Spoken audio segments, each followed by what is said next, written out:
जय हिंद जय भारत दोस्तों। आज बात करेंगे सरकार के द्वारा चलाई गई न्यू पेंशन स्कीम के बारे में, यानी कि एनपीएस। सबसे पहले हम समझेंगे पेंशन आखिर होती क्या है।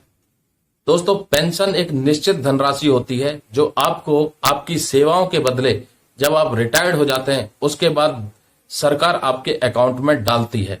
उसके साथ साथ आपको मिलता है महंगाई राहत, यानी कि जैसे जैसे महंगाई बढ़ती है और महंगाई के आंकड़े आते हैं, सरकार के द्वारा महंगाई भत्ता और महंगाई राहत घोषित की जाती है। तो पेंशनरों के लिए महंगाई राहत होती है और कर्मचारियों के लिए महंगाई भत्ता होता है। तो आपकी पेंशन के साथ जो जुड़ता है वो महंगाई राहत जुड़ती है, यानी कि आपको बेनिफिट होता है आपकी पेंशन का भी, साथ में महंगाई राहत का भी। अगर किसी को 50,000 रुपए मिल रहे हैं और महंगाई भत्ता 10,000 है तो आपका हो गया पेंशन 60,000 रुपए। ये सबसे बड़ा फायदा होता था जब आपको पेंशन मिलती थी। अब बात करते हैं न्यू पेंशन स्कीम यानी कि एनपीएस।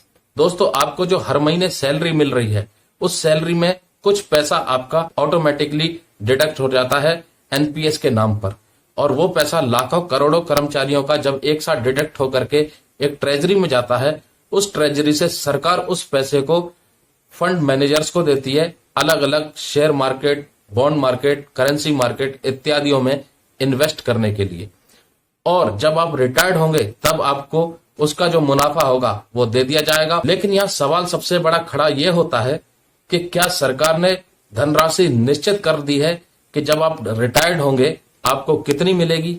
ऐसा नहीं है। दूसरा जो सबसे बड़ा सवाल खड़ा ये होता है, जिन कंपनियों में या जिस बाजार में आपके पैसे को इन्वेस्ट किया जा रहा है कहीं वो बैंकक्रप्ट हो गई तो? तीसरा जो सबसे बड़ा सवाल है, जिन फंड मैनेजर्स को आपका पैसा इन्वेस्ट करने के लिए दिया है वो फंड मैनेजर्स आपका पैसा लेकर के विदेश भाग गए तो? एनपीएस के जरिए कुछ भी हो सकता है। आपको बहुत ज्यादा प्रॉफिट भी हो सकता है शेयर बाजार से और आपका पैसा डूब भी सकता है, क्योंकि इसके ऊपर एक सही प्रावधान नहीं है, सही लॉ नहीं है, और जिसका विरोध तमाम सरकारी कर्मचारी कर रहे हैं क्योंकि उनको अपना पैसा कहीं ना कहीं डूबता हुआ नजर आ रहा है। इस प्रकरण से एक चीज साफ होती है कि बल्क में मिला हुआ पैसा ज्यादा देर तक नहीं टिकता है, कुछ सालों तक चलेगा फिर वो खर्च हो जाएगा किसी ना किसी माध्यम से।